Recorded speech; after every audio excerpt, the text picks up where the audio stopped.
So it's almost like, you're jumping off a plane and people look at you and go, why are you doing it? But then you do it and then you realize that what scares you also drives you to be better.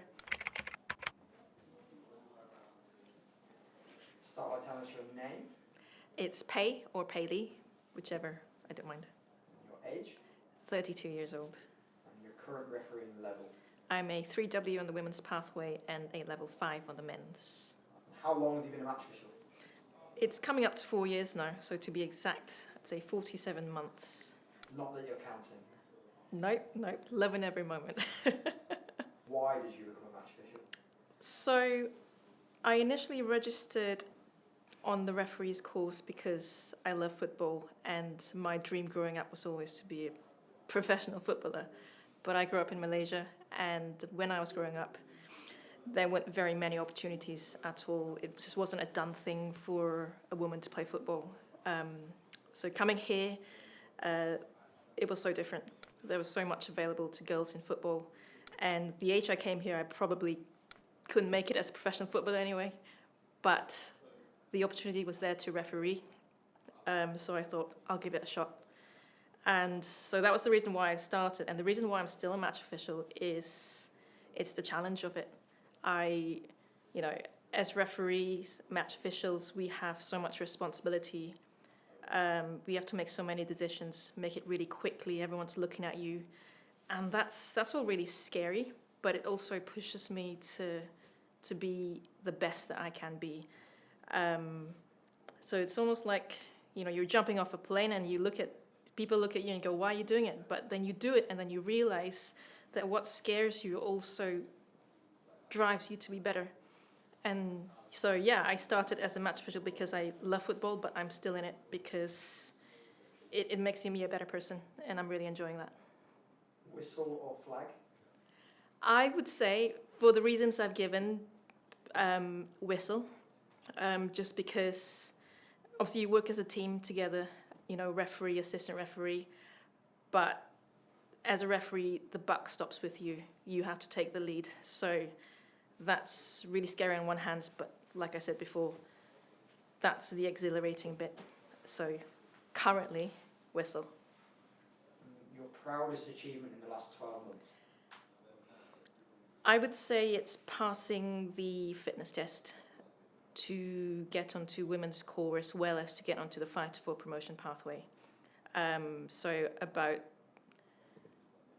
18 months ago, I tore my calf.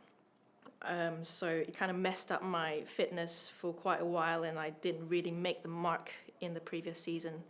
But I kind of knuckled down and, put in a lot of training for the whole year.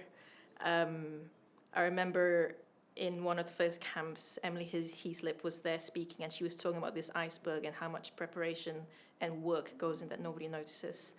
And totally resonate with that, and that's what's kind of what drove me. So those sort of cold winter nights or mornings where you just have to go out and do the work, that was me. So, coming up to the fitness tests and passing them, it felt like a culmination of months of work to get there, and that was really satisfying. So earlier this year, the FA ran a campaign called Our Whistle, which you were part of, and there was a referee's course as part of that. Can you tell us a bit about your role? Yeah. So obviously Our Whistle, it was aimed at getting female ethnic minorities to pick up refereeing. So as a tutor involved in that, I was helping to deliver the course to those girls. More than that, I was helping with the organisation and the promotion of the course. And it was really eye-opening. I would say that I learned just as much, if not more, than the girls that attended it, because it was really something else to see how the FA works behind the scenes to organise things, to see the dedication and the commitment and the passion of those involved in getting more girls involved in the game, in refereeing. So, yeah, I really enjoyed it. And it's kind of made me think that maybe, when I stop or, look to what I'm going to do after refereeing, that's something I definitely really consider doing, yeah. So it sounds like you've had a really exciting 2025, but what would you say your goals are for 2026? I would say for 2026, and it would be to just be the best referee I can be, keep improving. I think that 2024, 2025, I was on the line a lot, and there's so much that you can learn watching other people referee, but there's no substitute, I think, to going out there and doing it by yourself, and that's how you learn the most. So my goal for 2026 would be to just learn from every match to become a better match official. Yeah. What's your best refereeing story? So the one that makes me go oh and makes me smile is from a match I did only quite recently, a couple of weeks ago. So that was Bournemouth playing Oxford United, and the match was at the Vitality. And there was a really big crowd there, north of 5,000. And after the match, all packed up, all done, walked out the players' entrance, and some of the kids there came up and asked me for my autograph. As a referee, you're more used to getting a bit of abuse, a bit of, supporters sort of taking the mick out of you. But to get some of the kids coming up and asking me for my autograph, that was pretty amazing. I mean, if I retire now, I'll always have that. So yeah, I'm really grateful for their experience. Might not get that again, but yeah, I'll hold on to that one. The other story I had, which is probably a bit more embarrassing, is getting stuck in the toilet at Leatherhead. It was a Sunday match, and it was it was club assistants, so no one with me in the room.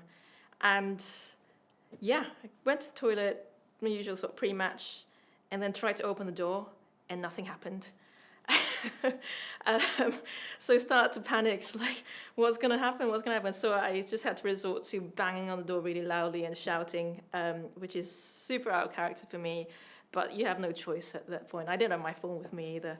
So eventually someone heard, and thankfully they came in and, got me free. And they went, oh yeah, it's got some issues. But I was like, maybe you should have mentioned this at the start. But yeah, I had sort of nightmares about, being stuck in there, for the whole Sunday and no one coming to collect me, but thankfully someone did. Did the game kick off on time? No, it didn't kick off on time. It was, there should be a warning sign there. Hopefully they've got it fixed by now. On your journey, is there anyone who's gone that extra mile? Yeah, absolutely. I think obviously, as a referee, you're a team. You've got the referee, you've got the assistant referees. But what some people might not realize is that there's so much more that goes on. There are so many more people who invest their time and energy and effort into giving you the best possible shot. So for me personally, there are a lot of people, but two people, if I can give two people. One's called A.D. Freeman, and he was the appointments officer for the very first league I refereed in. So that's the Guildford and Woking Alliance, as well as the Surrey County Intermediate. So I remember him calling me up after him assigning me the first ever match. It was a men's match. It was in December, freezing, and I was scared out of my mind. I never refereed anyone before, and he's put me into a men's match straight away. But he went, it's fine, I will be there, it's okay. And he was there, and he would give me tips, and throughout the season, he'd actually pop up with his wife from time to time, just there to support me, and that was absolutely invaluable. So that's AD. And the other one is someone called Georgia Rooney. She was my first ever coach on ETP. She became regional director in the next season for the South region. And yeah, when I tore my calf, she was the first person I called because I had no idea what to do. I've never been injured on a game before. She told me exactly what to do. When I had tough matches, sometimes I wouldn't even need to say anything. She would know, and then she would go, how are you, and check in with me. And you kind of need people like that in your journey as a referee. And I know that if I ever needed anything, obviously I'm in core now and she's not involved, but I'd be able to pick up the phone to her and she would happily help. So really grateful for people like AD and Georgia. And if you could go back in time, what piece of advice would you give yourself? A lot of things, how they've happened, they've played out better than I could imagine. So not much I think I would change, except the one thing is make sure you order your kit nice and early. because I did my referee's course and then I got a game sooner than I thought, and I didn't have any kit at all, and I was panicking. I didn't realize it takes that long to come. So get your kit nice and early and make sure it fits you. As a female, the men's kits don't necessarily fit in the right places, so just give yourself plenty of time. That's what I would tell myself.